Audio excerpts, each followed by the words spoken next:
nouveaux arrivants du groupe. Donc comme prévu, je vous fais la vidéo sur la dépendance qui se passe dans le parcours FJ, que le runner émet bien souvent envers le chaser et inversement. Donc, à la rencontre des jumeaux, quand vous vous rencontrez, vous commencez, alors le runner, parce qu'il a du mal à communiquer, il est souvent derrière les textos, et vous le respectez vis-à-vis de ça, parce que vu qu'il vit d'un vide intérieur, il a du mal avec son chakra de la gorge, avec le Visuddha, et pour le coup, il préfère communiquer par texto, parce que pour lui, c'est plus facile. C'est plus facile de communiquer, voilà, comme ça, parce comme ça, il réfléchit, voilà. Alors, quand il commence à créer de la dépendance dans leur relation FJ, ce qui se passe, c'est que le runner, il va commencer à vous envoyer des coucous, des messages très diminutifs. Donc, c'est des coucous. Vous, ça vous fait énormément plaisir parce que c'est une énergie qui est hyper puissante. Et puis, vous allez répondre de suite par texto. Et vous allez respecter parce que vous allez comprendre au fur et à mesure de votre relation, du parcours, que en fait, cette relation, elle est compliquée, elle est quand même compliquée, et que la communication, elle est compliquée pour le jumeau. Donc, vous allez respecter le fait qu'il ne peut que communiquer par texto. Vous n'allez même pas essayer, pour certains, d'appeler. Parce que la plupart du temps, moi, je ne vous le cache pas, et je le vois en coaching, la plupart, communiquent pratiquement tous par texto. Donc, pour ceux qui sont vraiment, que je reconnais, que j'arrive à ressentir, qui sont vraiment dans des parcours FJ.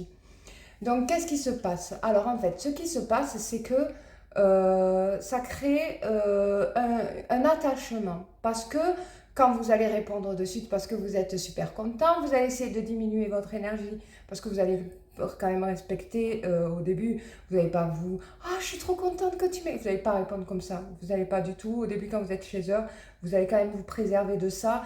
Et vous allez répondre au coucou comme lui, il fait en fait. Vous allez faire pareil.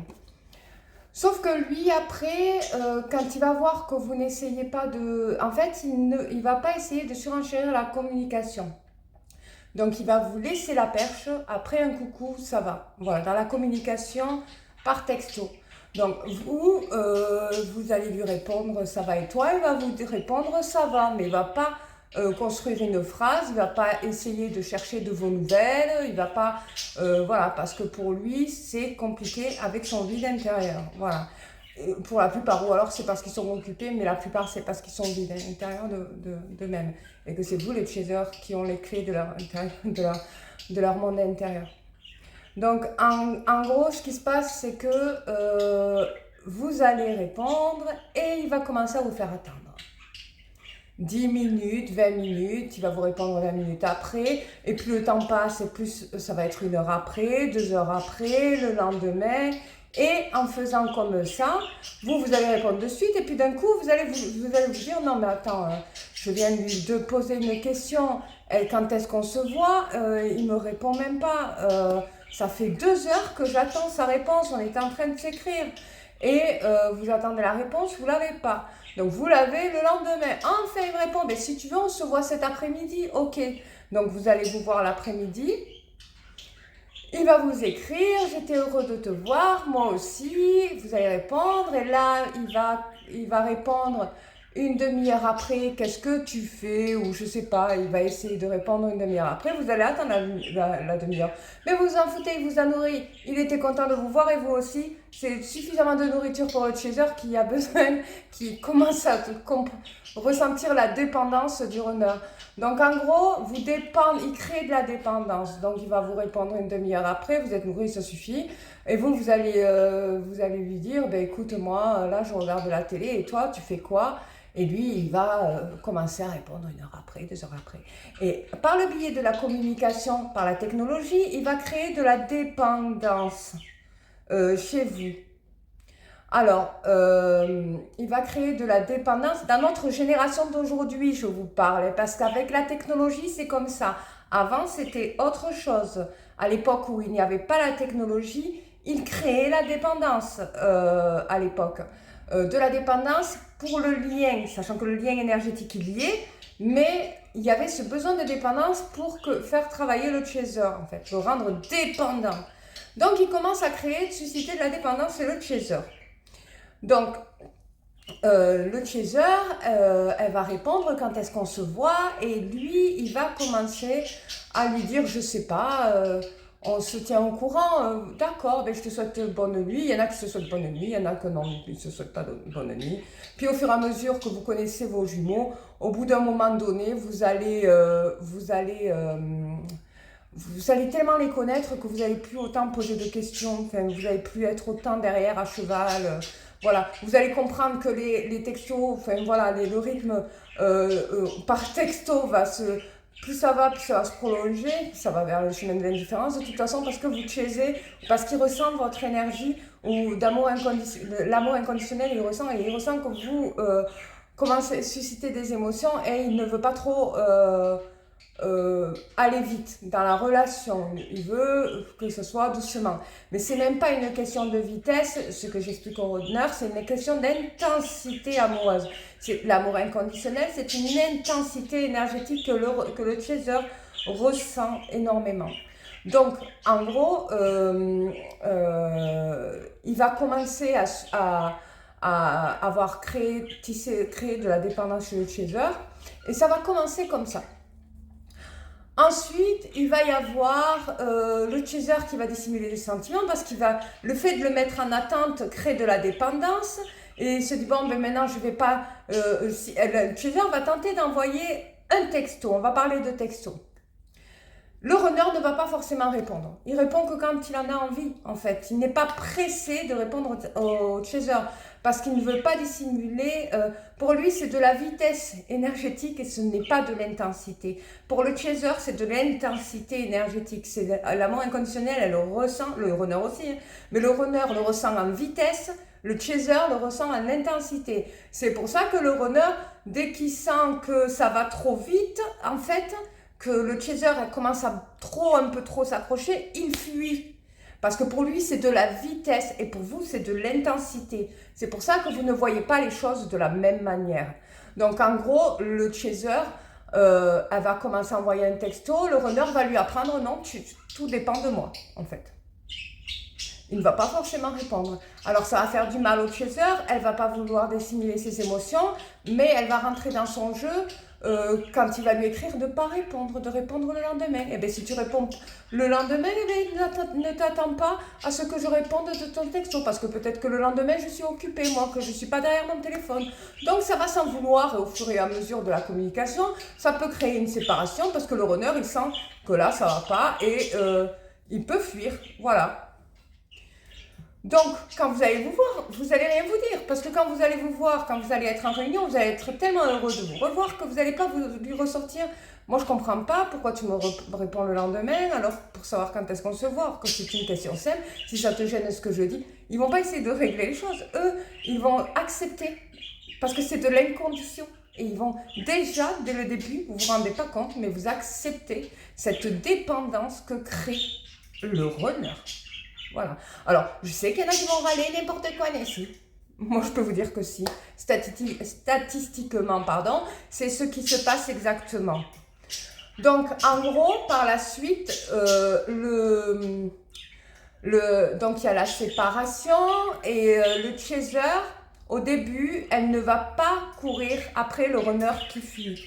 Parce ça va tellement susciter ces petits trucs, le fait qu'il ne veuille aussi pas trop faire de pas dans la relation parce qu'il ne veut pas la conditionner, va émettre un chagrin auprès du chaser qu'il veut avoir le contrôle, qui veut essayer de contrôler la relation. Sauf que c'est le runner qui contrôle la relation. S'il ne veut pas répondre, il ne répondra pas. S'il ne veut pas venir, il ne viendra pas. Voilà. Et vous allez tout le temps ouvrir la porte parce que vous savez que déjà tout dépend de lui, en fait. Donc, vous allez travailler sur vous allez travailler votre dépendance affective, vous allez vous dire, bon, je vais me calmer un petit peu, je vais arrêter de faire trop de poèmes, je vais essayer de me calmer, de canaliser mes émotions et tout ça, parce qu'il va y avoir du ghosting. Et le ghosting suscite des pensées obsessionnelles chez le chaser. Et souvent, quand ils partent en ghosting, c'est pour diminuer ce que vous ressentez pour lui, en fait. Toute cette énergie pour que vous puissiez la diminuer, en fait. Donc, il va prendre du temps pour revenir, parce qu'il se dit peut-être que là, elle est passée à autre chose, peut-être que je peux revenir, mais comme il revient, parce que vous l'avez chassé aussi, hein, parce que derrière, vous allez tellement accepter et pardonner, que vous n'allez rien toucher chez lui, ni son chakra coronal qu'il attend que vous essayez de toucher.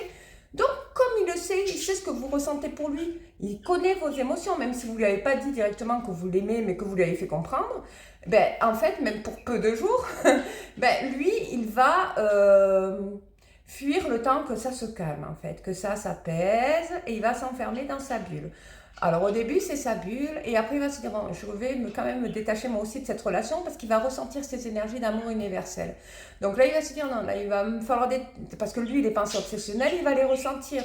Quand vous allez diminuer de champ énergétique avec le temps qui va passer malgré les pensées obsessionnelles que vous avez, quand au niveau du ghosting, lui il fait exprès de partir de la relation sans rupture, pour que justement vous puissiez diminuer d'intensité amoureuse afin que lui puisse revenir et que ça puisse être équilibré en fait dans la relation.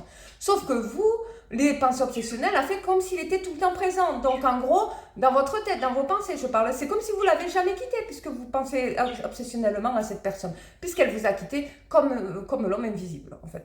Donc c'est comme s'il était toujours là, dans vos pensées. Donc quand vous le voyez, vous n'avez pas de surprise, mais vous êtes tellement heureux parce que vous ressentez le champ énergétique en fait. Donc en gros, vous allez diminuer d'intensité amoureuse et là, il va ressentir que ça commence à s'apaiser, le runner, et il va essayer encore de susciter chez vous de la dépendance. Alors, je vais encore parler de communication. Hein. Et puis après, ça va être au niveau des rendez-vous. Ça ne dépendra jamais de vous, mais ça dépendra de lui. Il faudra que vous dépendiez de cette personne, en fait.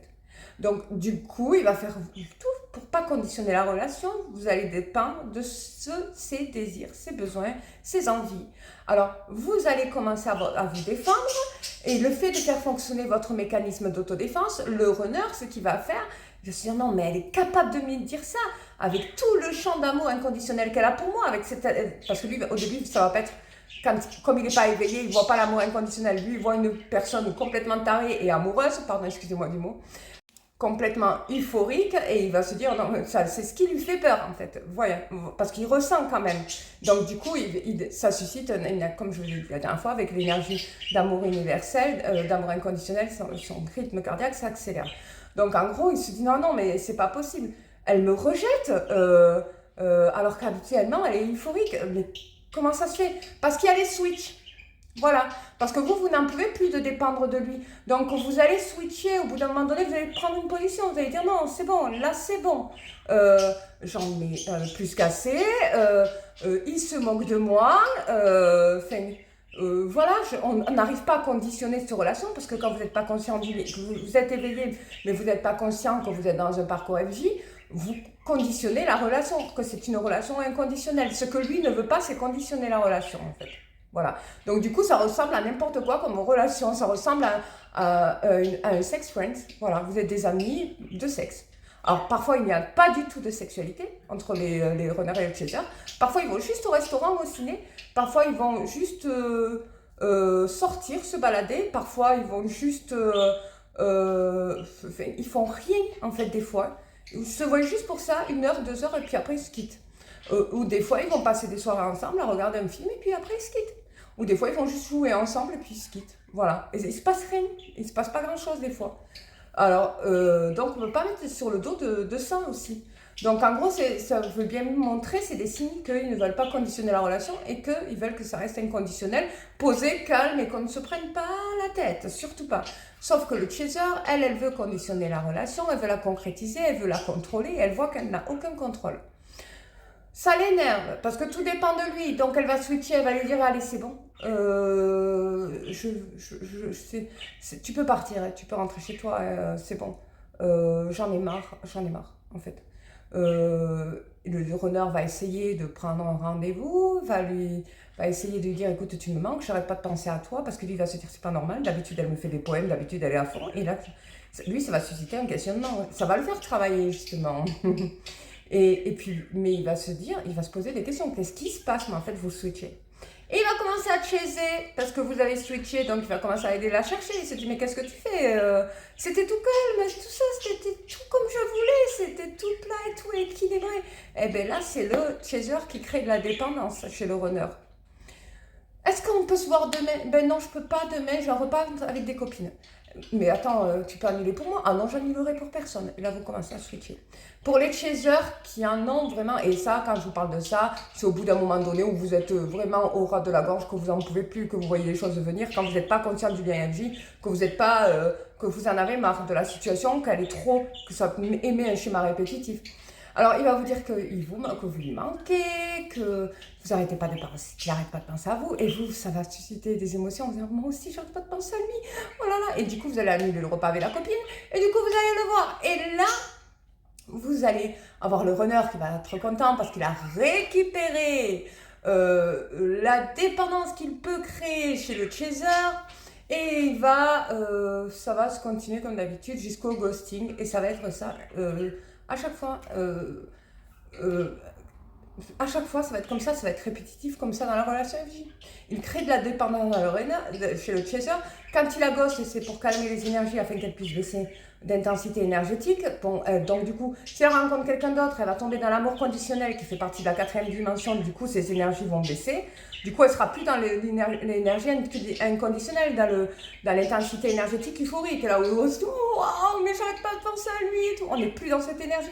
Quand on rencontre quelqu'un d'autre, on est dans une énergie normale, d'amour conditionnel, où on met des conditions, et on voit bien que quand on met des conditions, on construit une relation. On voit la différence entre la relation FJ et sa relation.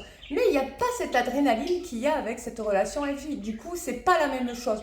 Donc, vous vivez une routine, voilà, qu'au bout d'un moment donné, vous vous ennuyez quand vous êtes FJ, quoi, en fait. Donc, vous avez le runner qui revient en tête.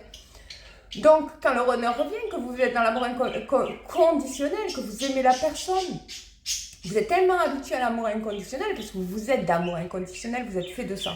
Donc, qu'est-ce qui se passe? Vous cédez. Alors que vous avez quelqu'un, vous allez aller au rendez-vous, vous allez céder, vous allez y aller, et vous allez lui faire constater que vous dépendez encore de lui. Jusqu'à que vous allez vous sacrifier. Et vous allez travailler votre dépendance affective parce qu'au bout d'un moment donné, vous allez vous dire tellement que vous allez voir que le changement au niveau de la communication, il ne vous appellera toujours pas, il communiquera toujours par texto, ça sera toujours du ghosting. S'il y a un problème, il ne va pas essayer de le régler avec vous parce que pour lui, il n'y a pas de relation constructive. C'est une relation point barre, il n'y a pas de mot à rajouter. Et parce qu'on n'arrive pas à la comprendre. Donc, autant le runner que le chaser. Donc, en fait, ce qui se passe, c'est que le chaser constate que ça devient un schéma répétitif. Elle a peur d'être abandonnée. Donc, elle re-switch, elle va rejeter le runner quand il va vouloir venir. Et là, lui, ça va re-switcher. Il va se retrouver chaser, on va dire. Et il va essayer de chasser, de laisser passer du temps. Ok, j'accepte. Ok, au début, il va essayer de vouloir réattraper le chaser. Et puis, jusqu'au moment où il va accepter la situation et qu'il va, il va lâcher, en fait. Et là, après, il va revenir parce que ça va être plus fort que lui, parce que c'est lui qui a le rôle, qui tient la dépendance. C'est lui qui crée la dépendance. C'est lui, point barre, c'est lui qui a ce pouvoir d'ego là. C'est lui qui décide de tout et c'est lui qui décide de la relation. S'il vous veut, vous y allez, les chasers. Voilà, c'est ça, en fait. Qui ressentent avec l'ego. Donc, en gros, c'est ça. Alors, quand le chaser commence à refaire sa vie, rencontrer quelqu'un, les runners peuvent croiser les chasers, mais comment tu vas? Et c'est déjà arrivé. Comment tu vas? Je te trouve très souriant et tout. Ben écoute, j'ai rencontré quelqu'un, je suis super bien, et toi? Ben moi aussi, je suis super bien, sachant que vous n'êtes pas forcément super bien parce que vous avez envie d'être ensemble. Donc, mais il y a la peur de l'abandon et il y a la peur de ressentir la dépendance affective, la dépendance que crée le runner. Donc, il y a cet empêchement d'être ensemble et on se cache derrière les tierces, autant le chaser que le runner, pour ne pas justement dissimuler un rendez-vous. Mais vous allez quand même vous proposer, parce que vous êtes trop heureux d'être ensemble, est-ce que ça te dit qu'on se revoie un autre jour, qu'on se raconte tout ça? Quand la communication, le chakra de la gorge est ouvert là, parce que vous avez tous les deux retrouvé une énergie conditionnelle, vous avez baissé d'intensité amoureuse, vous retrouvez le chakra de la gorge ouvert. Vous pouvez recommuniquer autant l'un que l'autre. Alors le chaser d'habitude c'est un moulin à parole, mais le runner en règle générale il n'arrive pas à parler parce que c'est trop dur, ça fait trop peur. Donc en gros, ce cas-là, en fait ce qui se passe c'est qu'ils peuvent se proposer des rendez-vous, des trucs comme ça. Et continuez votre cheminement et décuplez des énergies et être heureux de vous être retrouvé et être heureux de vous être pardonné inconsciemment parce que vous n'allez pas vous demander le pardon parce que vous le savez en votre âme que vous êtes déjà pardonné avec du travail en votre être. Vous vous êtes pardonné autant à l'un qu'à l'autre parce qu'il y a toujours des pardons après le ghosting. Et c'est avec les pardons que votre être émet en soi, hein, à l'intérieur, que le runner revient, parce que c'est lui qui a les clés des réunions, c'est pas le chaser, c'est le runner. Si les chasers essaient de créer un rendez-vous avec le runner refusera, et peut-être qu'il va vous communiquer, qu'il va vous répondre, ou peut-être qu'il vous répondra pas, de toute façon. Donc, dans tous les cas, s'il vous répond, ça sera non. Par contre, c'est parce que c'est lui qui décide, parce que c'est lui qui crée la dépendance. Parce qu'il ne veut pas switcher, il ne veut pas retrouver dans votre position de dépendant. Voilà, il ne veut pas dépendre de vous. Voilà, il veut que vous dépendez de lui, le runner. Parce que lui, il vit d'un vide intérieur et il a des moments où il ne peut pas vous donner et puis il veut gérer cette relation. Sauf qu'elle est pas gérable, en fait. Il ne faut pas essayer de la conditionner, il ne faut pas essayer de la gérer. Donc, ce qui se passe, c'est que après cette revue, il y a un champ énergétique qui s'est partagé, la captivation énergétique que les runners et le chaser, que les deux moitiés d'âme ont ce besoin de partager. Comme je vous ai dit, il n'y a pas qu'en présentiel, il n'y a pas qu'en émettant des réunions que vous pouvez partager cette énergie. Il y a aussi dans quand vous visualisez intérieurement vos mémoires, quand vous vous rappelez des moments que vous avez passés avec lui, vous visualisez ces moments, vous essayez de les ressentir, vous allez avoir une captivation énergétique. Aussi, vous regardez une photo. Si vous avez des photos de vous, vous regardez une photo, vous allez captiver cette énergie pour requinquer votre être. Et là, vous savez que tout va bien, enfin, voilà, vous avez pris de l'énergie, en fait. Donc, il n'y a pas besoin forcément de se voir en réunion. Donc, voilà. Alors, parfois, ça peut être une photo, parfois, ça peut être des souvenirs, voilà. Jusqu'à les poses karmiques dont je vous parlerai plus tard. Que vous n'avez plus besoin de la présence de votre runner, en fait, à un moment donné, au niveau de la captivation énergétique, quand vous avez des énergies qui pèsent trop. Donc, ce qui se passe, c'est que, autant le runner et le chaser, après s'être croisés alors qu'ils ont des tierces, dans cet exemple-là, le runner va dissimuler à l'intérieur de son être de la peur, parce que les souvenirs reviennent, autant chez le runner que le chaser, de tout ce qui s'est passé entre eux. Donc, sur la dépendance, sur la chasse, sur l'intensité amoureuse, et comme ils en ont peur autant l'un que l'autre, le chaser a peur du ghosting, le runner a peur du rejet, parce que vu qu'il a ghosté, bien entendu, le chaser a déjà rejeté le runner parce qu'il a déjà ghosté. Elle ne va pas accepter ce comportement tout le temps.